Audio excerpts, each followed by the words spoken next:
Hello and welcome to the latest installment in APS's webinar series, Experts Talking to Experts, bringing you thought leadership on loss of control in flight upset prevention and recovery training.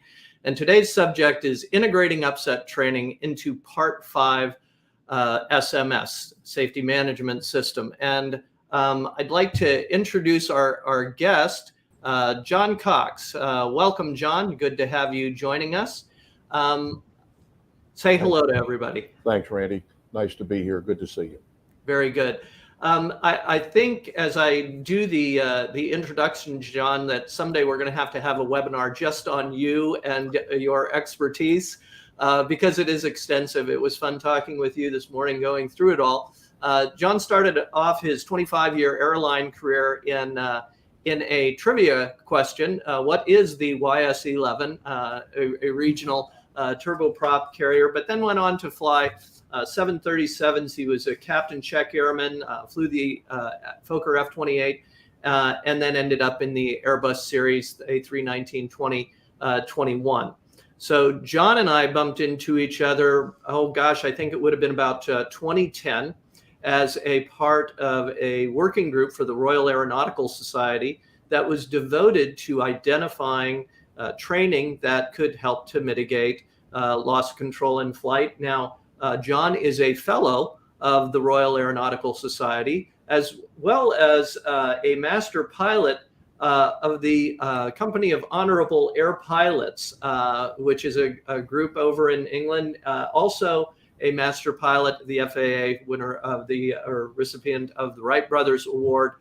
But if John looks vaguely familiar to you, or if you think that maybe you've heard his name, it's because he is ubiquitous in a lot of different media. He does Ask the Captain series for USA Today. He has been on the series Why Planes Crash for NBC, where he serves as an aviation analyst. Also part of the Air Disasters series, which airs as Mayday up in Canada. Currently, John is a safety auditor. We have used him in that role, working with Aviation Performance Solutions, our company. But it's what makes him perfect to have our conversation today regarding Part 5 SMS and how that should be introduced or oriented, how that coordinates with upset prevention and recovery training. So let's start for the folks in the audience, John, that might not be familiar. What is Part 5 SMS? Can you explain that for us? Part 5 is the FAA's advisory information about what they consider to be a successful safety management system.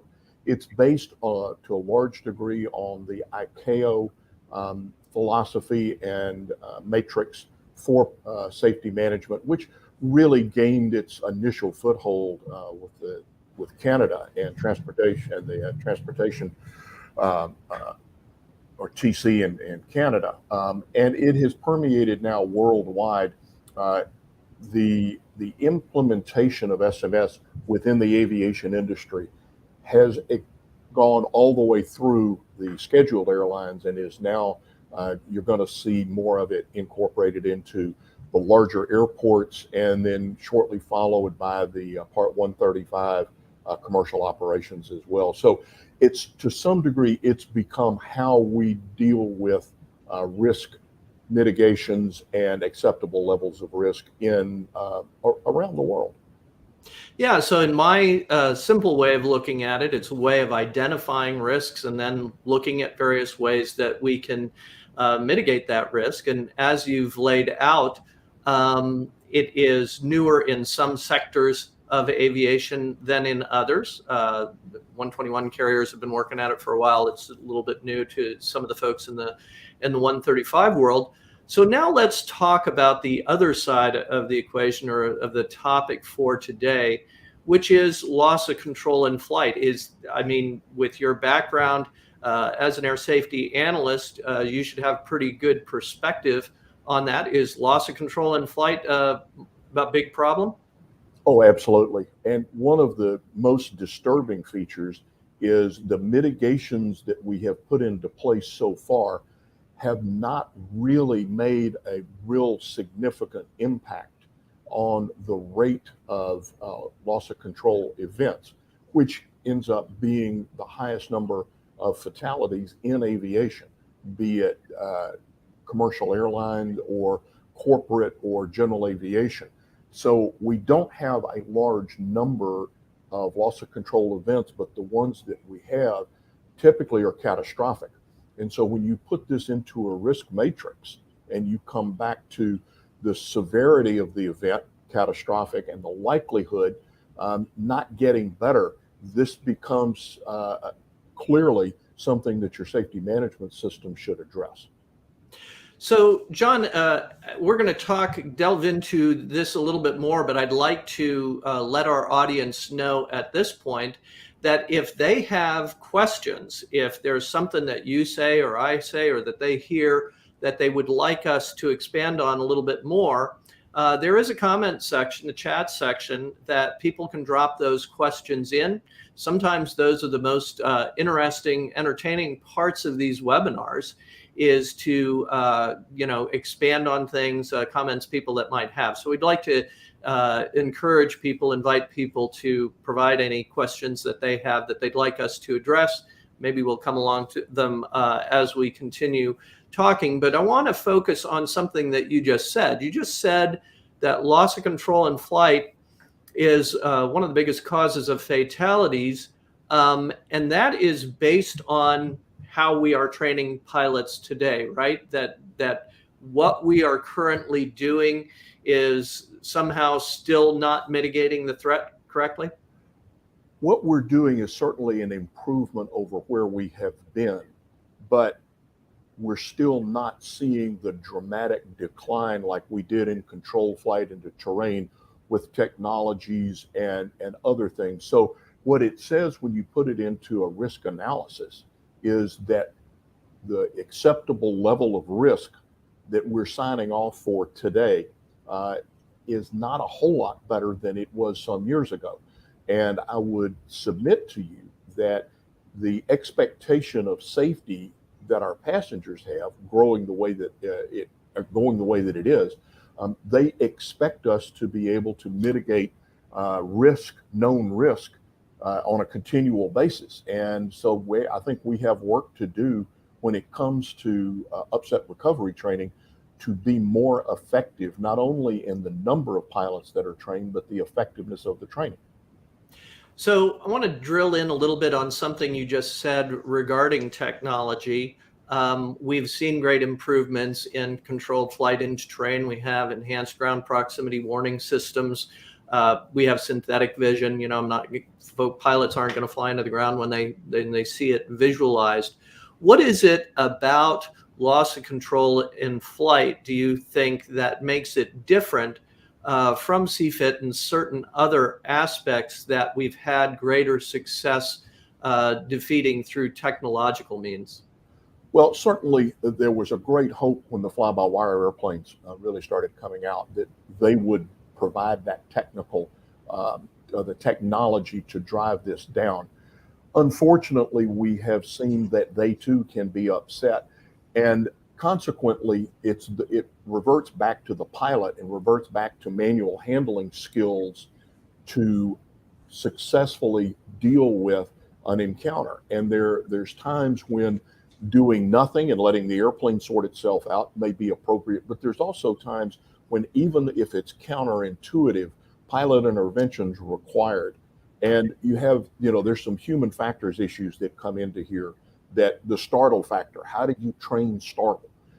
And then the critical things that when a pilot is task saturated, what can we give them that they will remember and be able to implement in that high stress, task saturated condition? And those are the sorts of things that it looks like that are going to be the keys in slowly reducing this, the rate of upset recovery caused accidents. So it's the technology, I think, will help, but I think we're in the near and middle term. that it's going to require pilot intervention. So we end up having to look to the best training so that the pilot, once they do intervene, can have a successful outcome. Very good. So now let's put these two things together. We've talked a little bit about Part 5 SMS and its contributions to safety. We've talked about the loss of control in flight problem, the threat, and its human factors related. So is there any requirement for people to have a mitigation for loss of control in flight when they put together a safety management system? When you're out there auditing folks, how does that come up in your work as an auditor? Well, it comes up in a couple of different ways. What we see is the initial stages of SNS implementation, stage 1, if you will. They're really more focused on the threats that are reported through their hazard reporting system. Those are events or things that have already occurred. It's somewhat of a forensic approach. But as the SMS matures and the organization becomes pretty effective at dealing at the reactive side of risk analysis, they then begin to look and say, okay, what are our potential threats? And it may be things like, okay, we're not going to go into a runway that's shorter than 5,000 feet. We're not going to do night circling approaches, but because we've had experiences that indicate that is a higher than acceptable level of risk to us. And so they begin to look at where the risk in the organization may potentially be, and to mitigate that, in other words, to take action before an event occurs. And at that point, you have to look at, say, if we have an upset, how effective are we going to be at mitigating that to a successful outcome and not having a catastrophic event as a result? And so I think at that point, it's once the SMS is out of its infancy, no longer crawling but beginning to walk, that's where a thorough look at potential risk will show you that upset recovery training is a necessary mitigation. So it sounds like just getting people involved in the SMS process encourages them to question the status quo. And I think that kind of may address my next question, which is that we have a lot of people that view various threats like mid-air collisions or weather, automation mismanagement, fatigue, which are all certainly big threats.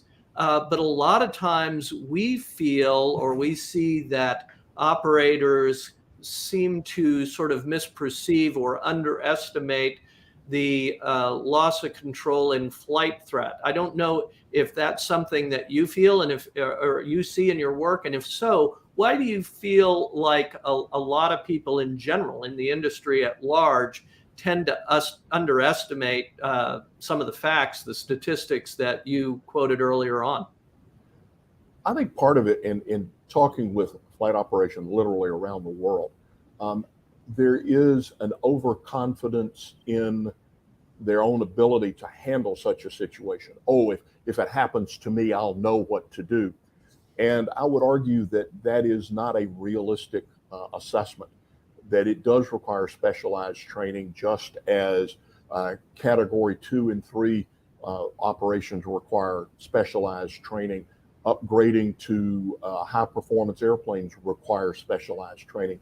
This is really no different, but the up till now, we've seen some flight departments that overestimate their ability to handle it, about saying, well, we did it in the simulator. And while the new enhanced envelope simulators are better, having had airplanes when we were doing some accident investigation work into some very unusual places, I will tell you that a simulator is good. It's better than nothing, but it does not really fully replicate the conditions on a flight deck during a full-blown upset.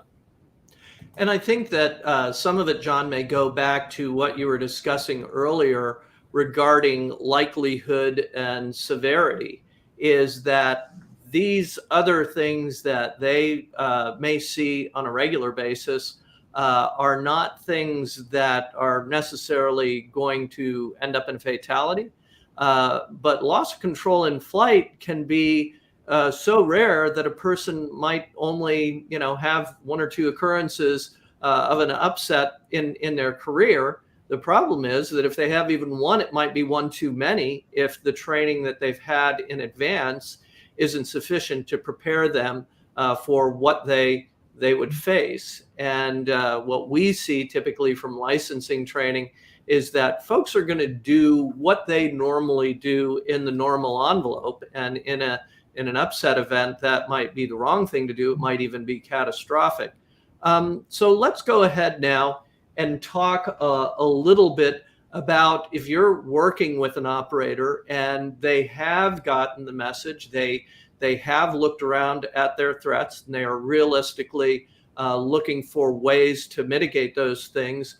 I'd like to hear from your standpoint, John. You've flown with us. You've been around, obviously, the ICATI efforts to identify training, and you've touched on some of the limitations of the simulator. What kind of recommendations would you have for somebody if they said to you, okay, well, look, we've addressed a lot of these other threats, but we're interested in UPRT. What kind of recommendations might you have? I would take a hybrid approach to it, because the simulator does provide a lot of valuable input. It is the normal work environment that pilots experience on a regular basis. But in addition to the simulator, there, in my view, needs to be on-airplane training so that you experience the G-forces, the sight picture, the sensation of vertigo-inducing roll, all of those things. There's nothing like being there, if you will. But my recommendation is that it not be exclusively on airplane training, but there also be simulator. And most importantly, for people flying high performance airplanes, and notably jets that are routinely cruising above 30,000 feet, is the high altitude part. Because it is, you can read about it all you want, but until you experience a full stall all the way to the G brake at high altitude, it is very hard to imagine the performance limitations that you have to work with, and the instability that the airplane will demonstrate to you, and that once you get near the critical angle of attack. Those are things you can read about, you can see videos, but having that experience firsthand is worth its weight in gold should something like that occur. And it's an unexpected event, Randy, as you know quite well. It's inadvertently leaving the airplane in vertical speed and not realizing the airspeed decay until all of a sudden the stick shaker's going off. And now the startle effect and the airspeed continues to decrease. You're right at the G brake by the time the pilot actually begins to intervene. There's not much opportunity here for a lot of thinking. You need to be reactive in the proper way to get an outcome that is desirable, as opposed to one where you can seriously damage the airplane, or worse, or as we saw with the Canadair airplane, seriously injure the passengers. And that points to the necessity of getting that training ahead of time. You're not going to have time to sort it all out. The on-aircraft component that you talked about addresses the human factors issue that you said are so prevalent in these kinds of loss control and flight events. And then you pointed to integration and the combination of academic on-aircraft and simulator assets.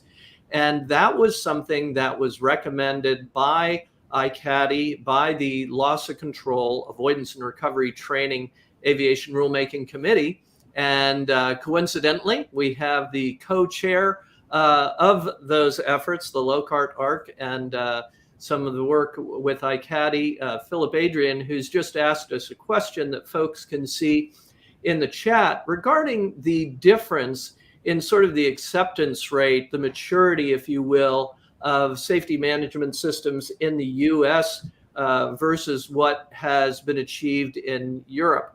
ICAO has embraced this. It's something that they have recognized as important and something that the US has come to a little bit more slowly. Can you kind of address that discrepancy, John? I think SMS is maturing at various rates around the world. And I think that the U.S.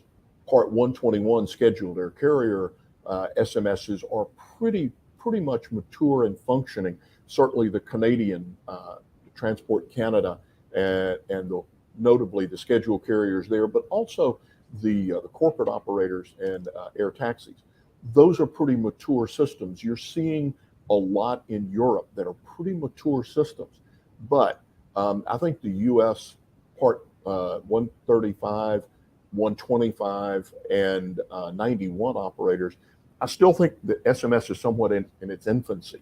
I think that it's moving in the right direction, but I think the pace could be picked up a bit, because one of the things that we see is the demand from the insurance companies to be more effective at identifying hazards and mitigating them. And this is coming with a pretty strong push and financial incentives. So I think that's going to help the SMS programs mature. But we have, in some cases, and Philip raises a good point, are we expecting too much from SMS at this stage? I'd say no, because I'd like to see us push the SMS programs to be able to be more effective in mitigating risk overall. And I think that it can be as we look into changes in the training programs that we're seeing in the 121 carriers and throughout the industry. Identifying risk and implementing effective training to mitigate that, I think, is going to be more and more important, instead of just checking the boxes for a Part 61 check ride that you do the same thing over and over and over.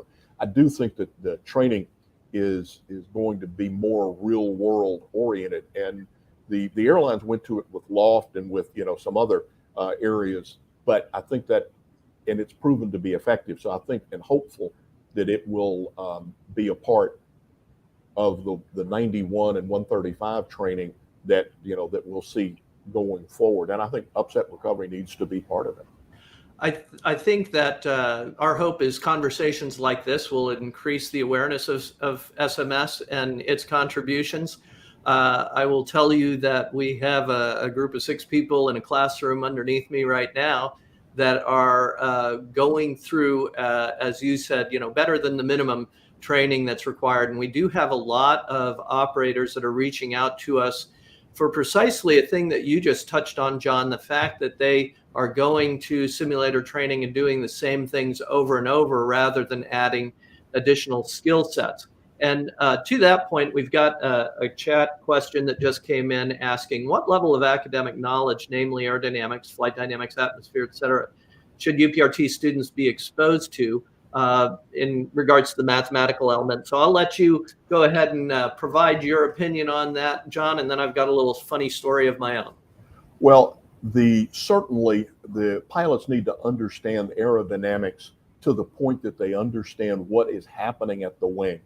And this is with high angles of attack and stall propagation and the difference in straight and swept wing airplanes and the stall characteristics that have been demonstrated in flight tests. Those sorts of things which are critical to understanding first, if you have an unexpected event, notably where you exceed critical angle of attack, you're going to get roll, an unexpected roll that may be very pronounced, or I think the term is crisp. Having seen it, I would say that that's an accurate characterization, but the airplane is going to be reacting very quickly. And so you have to understand fundamentally what it takes to get flow reattachment and the production of lift, symmetrical lift occurring immediately. because that's how you reestablish control. So that level of knowledge, I think, is absolutely essential. Do you need to be able to do the mathematical equations to determine that? I think less so. I think for the pilots, it's more critical to have the understanding and the correct responsive action, where with the aerodynamicists and design engineers, it's that they need the mathematics. I think less so for the pilots. So I'm going to go back to something that you were discussing earlier, which was the human factors impacts of surprise and startle. I think when we begin by understanding that presence in an unexpected, unanticipated upset event, that can help to inform us a little bit about the academics, which is that we aren't going to get smarter in the face of an upset. As we like to say around here, as your heart rate goes up, your IQ goes down. And so while some of that information may be very good in a classroom environment or even a 1G environment, we like to try and focus the academic content on what is going to put practical skills available to the pilot. And interestingly, your point of emphasis on angle of attack and its behavior is exactly where we really drill deep, because let's face it, when we're normally flying an airplane, we're dealing with heading altitude and airspeed. We, in most aircraft, don't even have an angle of attack indication. And yet, as far as the aircraft or the wing is concerned, that's really going to be the problem that significantly is stall is present in around 50% of all loss of control in flight accidents. And I think that should tell us a little something about the adequacy of our stall training, or what is actually approach to stall training, because in the simulator environment, generally we want people to recover at the first indication of stall, which is going to occur prior to critical angle of attack. There's a question here regarding the roll that you just mentioned, John, and I like your use of the term crisp roll-off. I'll be plagiarizing you on that one. But he says, when you mention the appearance of roll when the aircraft exceeds critical angle of attack, are you referring to the aircraft becoming an inertial unit, namely precession, or as opposed to just aerodynamics, or more specifically, the presence of side slip? Do you want me to take this one, John, or do you want to take a shot at it? No, go ahead, and I'll follow up behind you. Sure. So the roll-off that John was just talking about only occurs at or beyond the critical angle of attack. Now, a lot of listeners are aware of the fact that at reduced airspeeds, we're going to have reduced control response. That's going to reduce roll effectiveness, but that is not what we are talking about. We are talking about a lateral instability that occurs because of a concept called negative roll damping. Now, unfortunately, without a whiteboard and taking up too much time in this webinar, we aren't going to go into detail explaining negative roll damping, but it basically is because prior to the stall, as we go to a higher angle of attack, the lift goes up. But after the stall, after exceeding the critical angle of attack, then as the angle of attack increases, the lift goes down. And that means that a downgoing wing continues to go down, an upgoing wing continues to go up. And so this stable behavior that pilots may have spent their entire career, thousands of hours experiencing, suddenly goes away. And because the majority of the simulators in the world do not replicate that behavior, now the pilots can be confronted with a degree of complexity that is beyond what they have been trained for. And so that is the uncommanded roll-off that John is referring to. And interestingly, in the Airplane Upset Recovery Training Aid, which is sort of the Bible, it's an industry guide that was written originally back in the late 90s and has been upgraded a couple of times, they talk about 4 characteristics of a stall, some of which every pilot listening is familiar with: buffeting, lack of pitch authority, that's the G brake or the nose drop that was mentioned earlier. Then there's this lack of roll control, and that is one that there's nowhere in licensing training that pilots have to be taught, educated, tested, experienced on that. And then the last is an inability to arrest the rate of descent. And, for us, those are fundamental understandings that we think every pilot should have. But perhaps more importantly, as John has suggested, that they should experience, because if they do it for the first time in real life, they're going to respond the way they would in real life by trying to correct roll rather than reducing angle of attack, which is really what needs to happen. Do you have anything to add to that, John? Well, two things. One, with a swept wing airplane, the tips oftentimes will stall first, and that, of course, reduces the effectiveness of the aileron. So you're not able to use them, and in essence, they create more drag when they're deflected, and oftentimes it's a full deflection. So that can actually exacerbate the problem.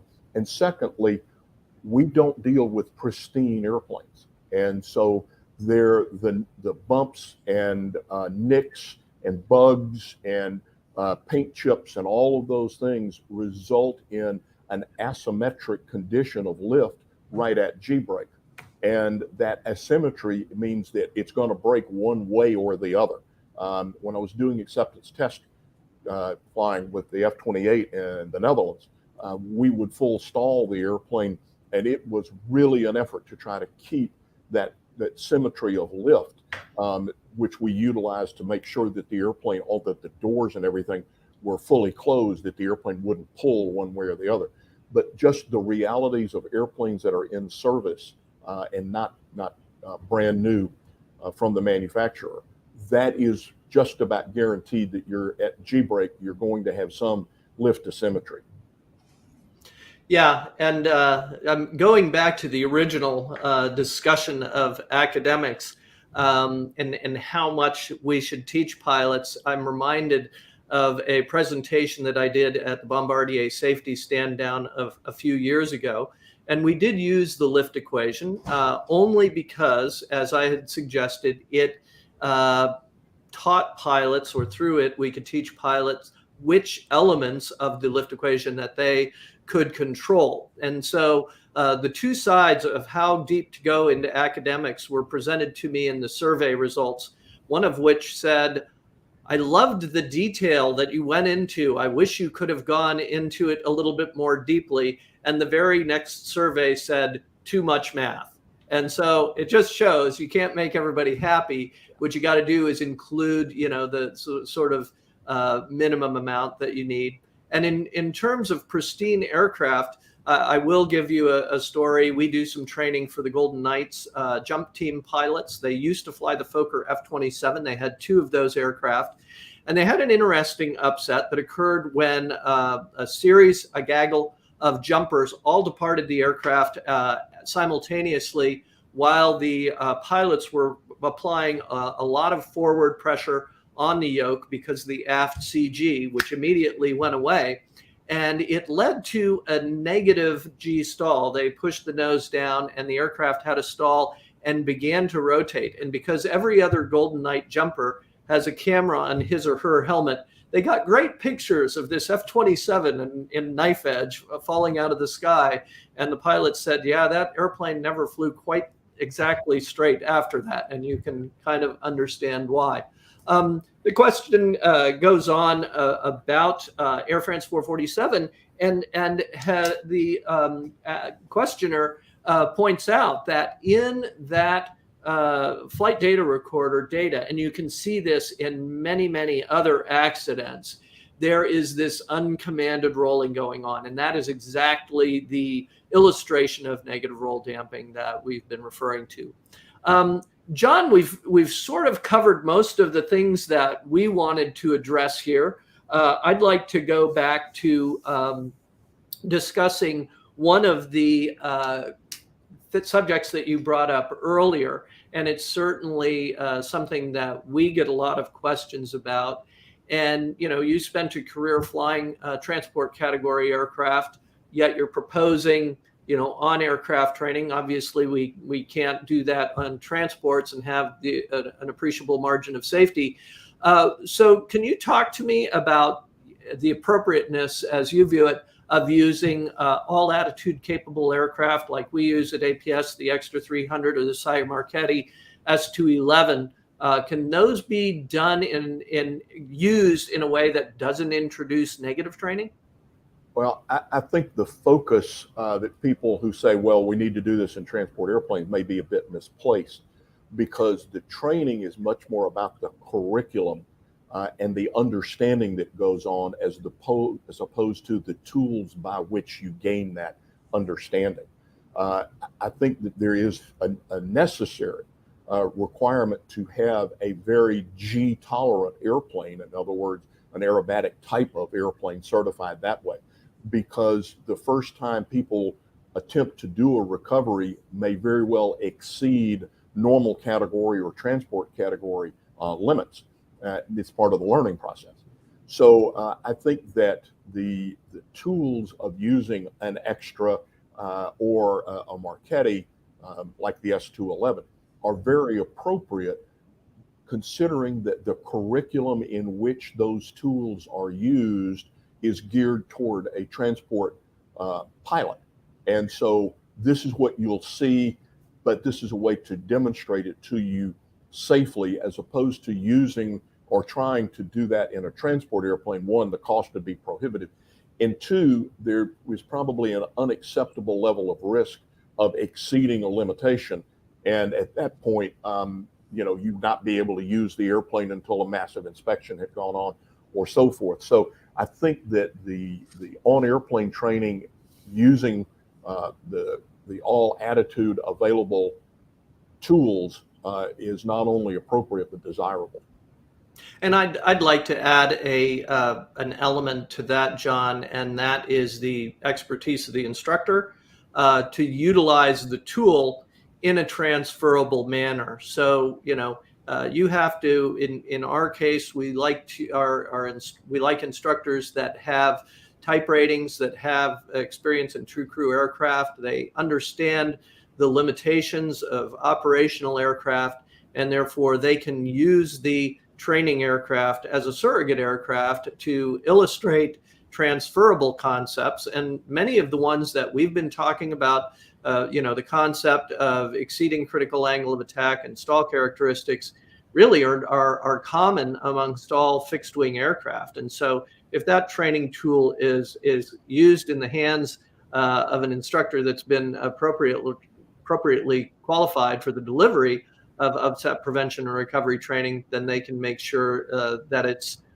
used effectively and not introducing negative training, which certainly is something that has occurred in the past. And we've heard about aircraft, unfortunately, being used in that manner. Well, as we suspected, John, this was a rather easy subject to discuss after familiarizing everyone with the concept of safety management systems and its introduction. It's pretty easy, we felt, to understand how mitigating one of the largest risks, certainly in terms of fatalities, through upset prevention recovery training makes good sense. I appreciate you bringing your expertise to bear to tell everybody in the audience from your perspective about all of this, and we appreciate all that you do for aviation safety. Is there any last parting words that you have before we go, John?